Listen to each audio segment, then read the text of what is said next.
So how are you doing? I'm good, and you? I'm fine, thank you. So nice to meet you. Nice to meet you too. Yeah, where are you now? I'm Where in Rabat, Morocco. Okay. This What is part of where I live. Morocco? In Rabat, eh? Yes, in Rabat, yeah. That's nice. I love Morocco. It's so wonderful. Yeah, I You, regularly go like I not since COVID, but just before COVID, I was trying to go just once a year. And oh, yeah, I really get so you get know to know the Morocco well. quite well. Yeah, I really love it. And you've been to Rabat also. No, I've been to Casablanca, I've been to Marrakech, of course, and then some road trips along the coast, and also some road trips from Marrakech to the coast. So all the area of Essaouira, Safi, all that. The coast, and it's so lovely. I really love it. It's so Yeah, you nice. should come to Rabat next time. It's really Yeah. nice. It's really underrated. People do not go much, but it's a great city to visit, actually. Have you been to Barcelona? Barcelona, yeah, a few times, yeah. That's so nice. Because the thing, it's like we are so close, right? Because it's only 2 hours and a half, 2 hours, 2 hours and a half. We are so close, right? And it's like so easy to just come back and forth. It's so Yeah, nice. exactly. That's Well, so actually, wonderful. Spain, I go quite often to Spain. It's the easiest country to go to from Morocco. Yeah, absolutely. Absolutely. Okay. Aida or Aida? How is your name pronounced? Aida or Aida? Aida. Aida. Oh, Eh? I do not see the difference between the two pronunciation you Is saw. Aida or Aida? The second one. The second one, Aida. The Okay, first cool. one, it's like more Spanish. Yeah, that's true. Okay, so Aida, you are like we are getting in contact with you through Coachability, okay? Because we are quite focused on trying to developing like projects and helping some projects in Africa, especially based on like women projects, right? Female projects. And we just have some, it's probably more like South of Africa or Central Africa. But the way we just contacted you or just got through you, it's via the award that you got. Right? It's, let me check the name. What's that? The award was? Was it Yes, the one with you've been just getting quite a lot of awards last year. You just got quite yes, a lot of them. some awards, yeah. Yeah, you just were the finalist of the MENA region, right? Yeah, Most yeah. promising. That's so It cool. was an IFC initiative. SheWinsArabia. Yeah. And then there was the Women in Africa also in 2023. Yeah. And then you've been like awarded as one of the 100 best startups in Morocco, right? Yes, this was for the GITEX Africa, which is a tech summit we held here. So the top 100 startups were elected, and they had the opportunity to exhibit at this summit. So this was a great opportunity for us. That's so nice. So tell me, can you explain us a little bit about your project? Your project's name is JobBee, right? Exactly. Yeah. Yeah, well, with my company, which is an HR tech company, we aim at curbing the brain drain that we suffer from here in Morocco and in general in Africa by offering through technology opportunities for tech talents here in remote jobs. So basically, what we do is that we help these talents show their abilities, test themselves, and connect them with the best opportunities so they can find good jobs without having to leaving the country and going to Europe, which is very crucial for our countries here, because this brain drain has like very dramatic effects on the economy. how do you contact these people to offer them the opportunity and to just, because I guess it's like some kind of a big network that you guys have, right? Yeah. Well, we started by building a community using social media, mainly LinkedIn, which is used a lot for this kind of sector. And then with the platform that we developed, we invite them to join this community. And today we reach about 350 tech talents in our platform with the aim of targeting 1,000 by the end of this year. In order to be able to have this like a live pool of talents with the collected data that will allow us to match them with the right opportunities, but also to give them access to various kind of learnings and testing, so they can kind of validate and showcase their skills for the companies to be able to hire them in security based on what they do. That's super interesting, because in nowadays this is the future, right? Technology and all tech companies are quite the future for many young people. Because I assume that and I guess that your target of talents is like probably more young people than just yeah, mostly young people. Most of them have between 20 and 30. Some of them are engineers, others they self-learn, but they're really good. So we do assessment based on the talents, on the skills, and not on what they have been doing so far. So which is very important for the technology, because the diplomas are not the best important thing. This is not what makes a good tech talent, a good developer. So yeah. That requires also access to internet, access to, I mean, quick internet. I mean, not quite slow internet. Is it easy, or I mean, the country Morocco now is ready for these companies, these startups? Well, it actually has been it's getting better and better, and the internet coverage is quite good in most places. I won't say everywhere, because it's not true. There are still some places that it's kind of difficult, but in the crowd that we address, people are used to live in places where they can have good internet access, because it's the way that they make their living. So it's good enough where they live. And what kind of support do you have as a company, as a company that promotes other companies, a startup that promotes other people's development and other people's startups? Yeah, what support do we have in as a company? I mean, from yeah.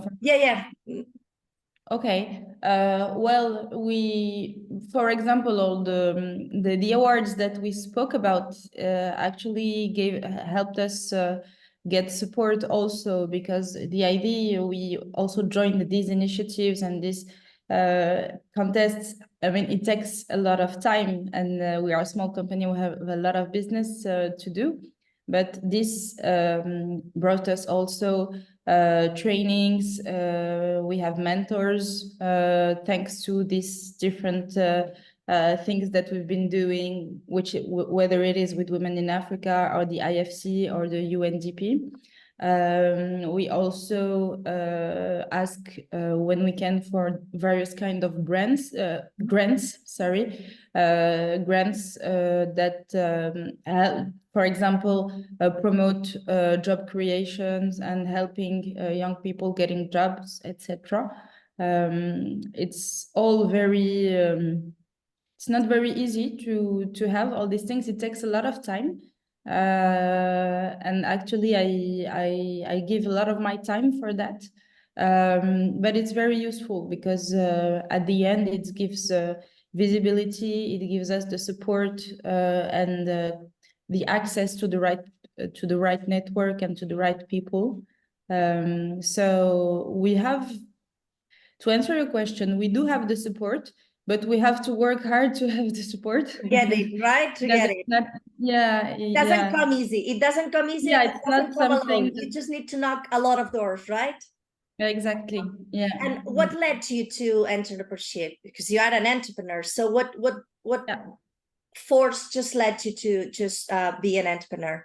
Yeah, well, before being an entrepreneur, I used to work for in the banking industry, so Okay. big bank company, so it was very different.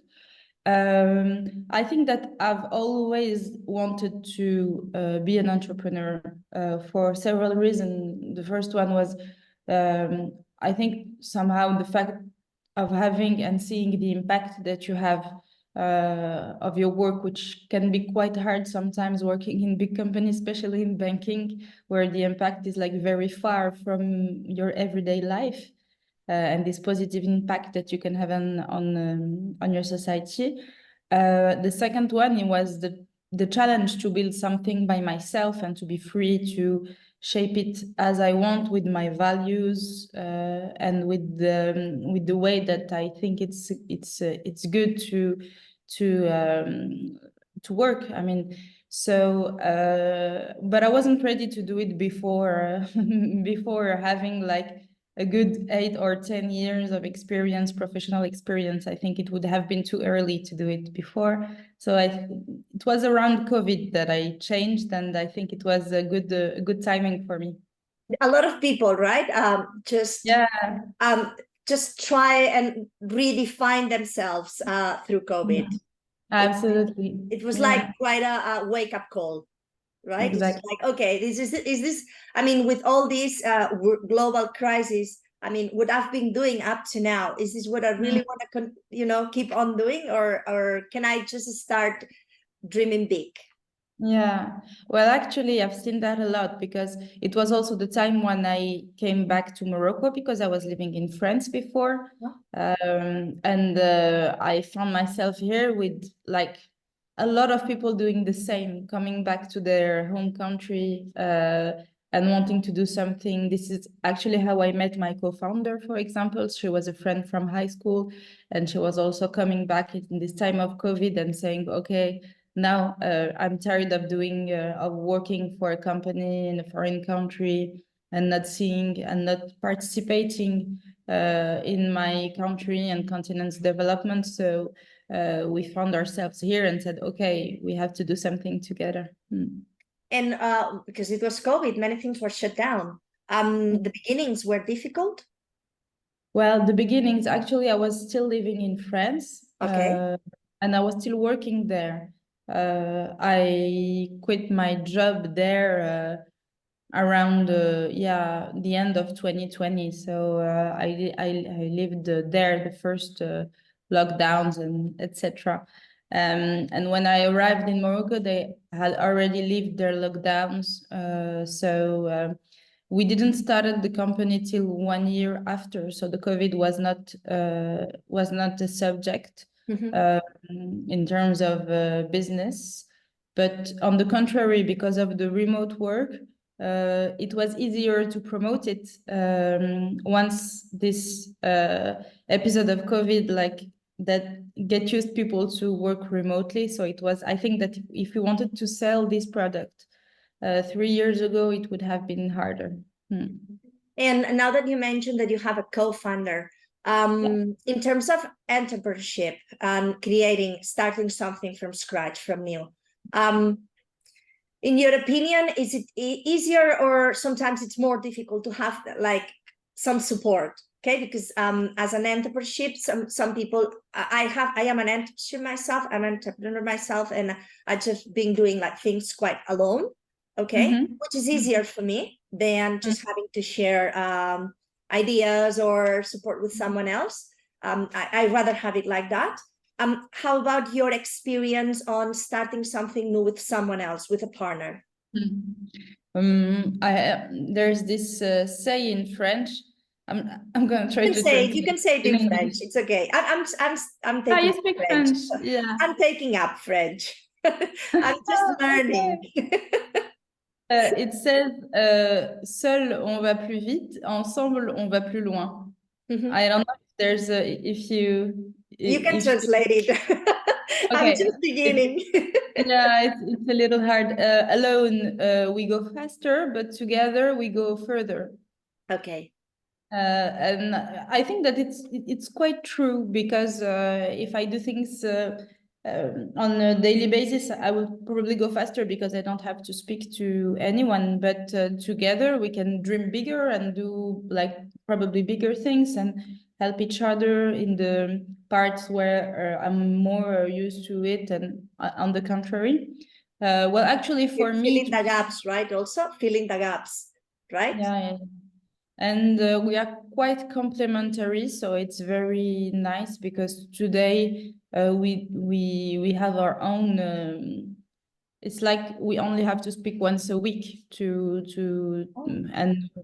each and every, at the beginning it wasn't like this, but now that the business is running and we have our customers and she handles all the relationship with the customers and with the talents and the day-to-day work of the company, and I handle the rest, being finding financing, the communication, the technology, the product, and everything.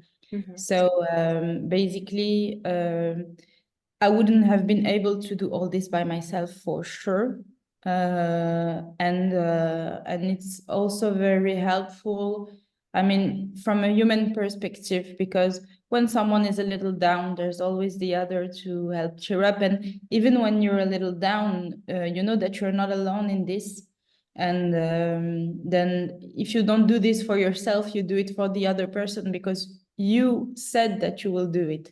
I mean, this is something that, from a human perspective, I think it's interesting to have another person. Maybe it depends on the personalities, but for me, it's interesting to have someone else. No, and also the capacity of the company. If the company, as you say, it's growing and growing and just becoming bigger, I mean, in the end, you just are gonna need some help. So what better to get help from the beginning, right? And the distribution and also the organization.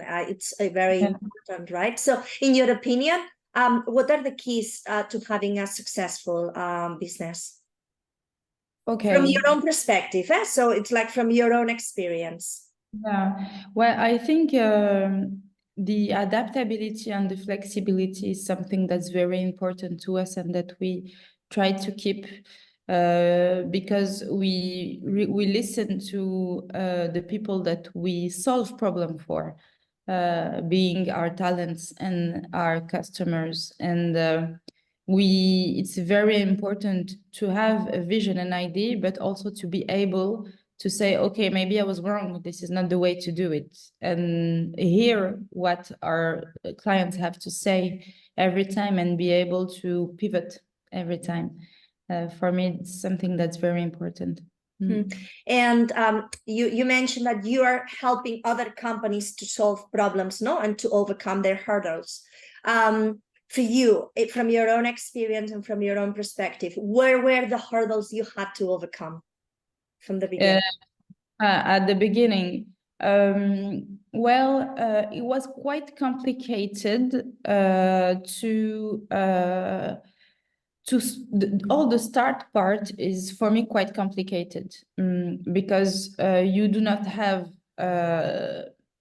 it's difficult to prove that your idea is good and to invest in it with little insurance.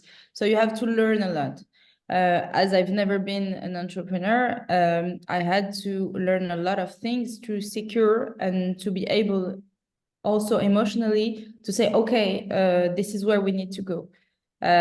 So there's a lot of doubts at the beginning, because it's not like now where you have, okay, you run now like a company, you have your figures, you have your clients, you have things that can validate what you do. It's quite difficult at the beginning. But for that, to overcome that, the best thing that we did is like speak to as many people as we can within the industry, people who founded different companies, etc., etc., and to confront all our ideas all the time was the best way actually to help us gain some kind of security and motivation to build what our ideas. Yeah.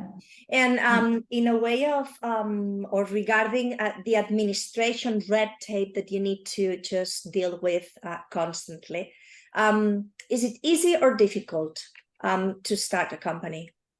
In terms of administration, well, actually, for us, it wasn't that hard. I think that also it depends of the people, because some people are having hard time with the administrative work. It's like a big administrative work, but it's not that hard. It's okay. And I think it went a little smoothly for us, actually. But I wouldn't say that for everyone, because a lot of people had problems. I think if you have something that could be difficult, it's hard to overcome. But from what I saw is that any case in Morocco, they are trying to make it easier for especially for small companies to start their business. And for tech companies, especially, we have a new status for startups in the tech industry, where we can have access to some things that could be a little difficult to access to in Morocco. So no, it's actually getting better.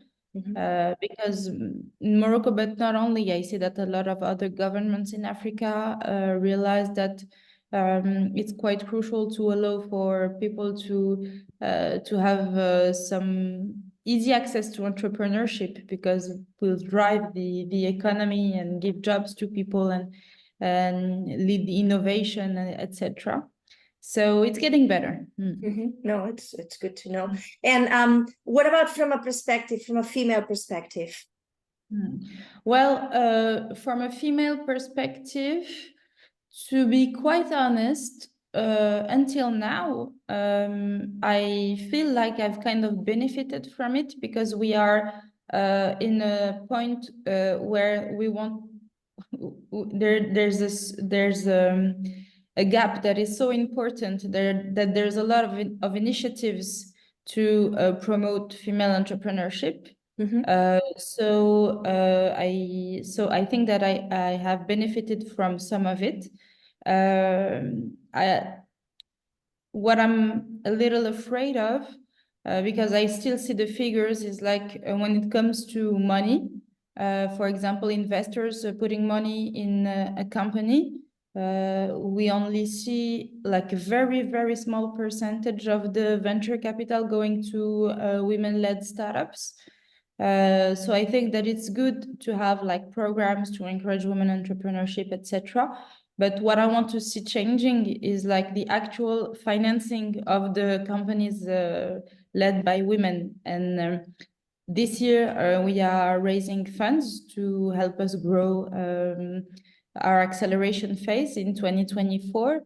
And I'm starting to see VCs and etc. to do this fundraising.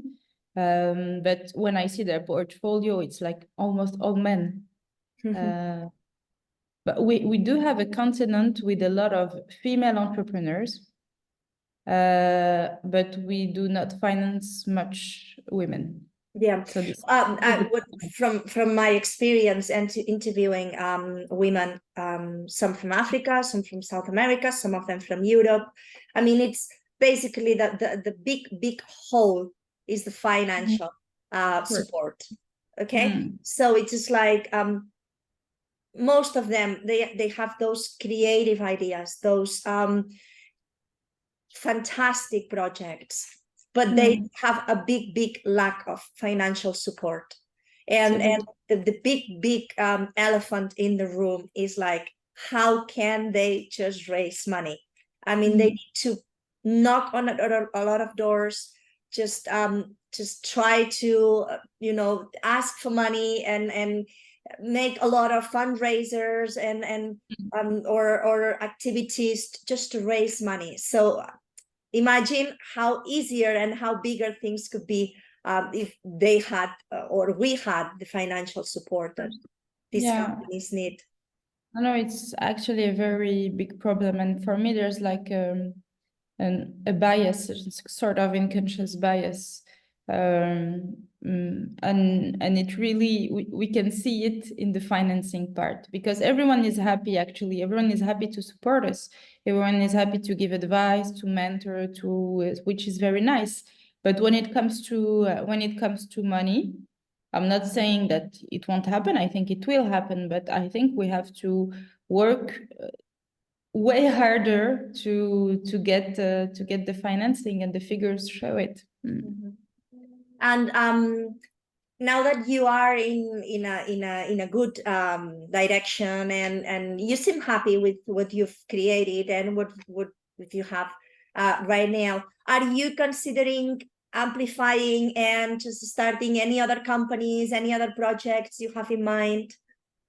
Well, yeah, actually, when we work, every time we see like little opportunities, because you speak to your customers and this problem leads to this problem that you want also to solve. But I think that it's not the right time now, because we have to take it step by step. Now the company works. Now we have to accelerate it, and to accelerate it, we need funds, we need the energy to hire a team, etc. It's not the best time, but I do see it in the coming years. Yeah. That's so nice. And just the last question. Creativity. Coachability Foundation is quite based on promoting creativity, right? Creativity too, for projects, creativity for innovation, for solving problems. Are you a creative person? Do you think like creativity is important in terms of developing a project or even solving problems? Yeah, of course, it's crucial, creativity. I've been actually to a creativity workshop lately. Oh. And I learned this interesting fact saying that the most prolific scientists in terms of highly valued publications were the ones who did a lot of publication. I mean, there's this idea of volume of idea. So I think that I'm trying to take this into account in my day-to-day work, and allow everybody to give like a crazy number of ideas, whether it's good or bad, because this processes of creativity always goes like with the divergent phase and the conversion phase. And I think that we are quite good, because I'm an analytic person I'm more of an analytic person, so I'm very good at the conversion phase. But it's not easy for me, the diversion phase. And now I'm working on this diversion phase to allow for, at the end, you have the best ideas. I mean, so yeah, creativity, of course, it's very crucial for us, and we brainstorm a lot because we need to. I mean, we have to decide everything, and to be able to have like a good problem solving, etc. You need to be creative, of course. That's so nice. Thank you very much. It was a Thank real you. pleasure to talk to you. It was Thank a real you. Good pleasure luck. too. Thank you so Okay. much.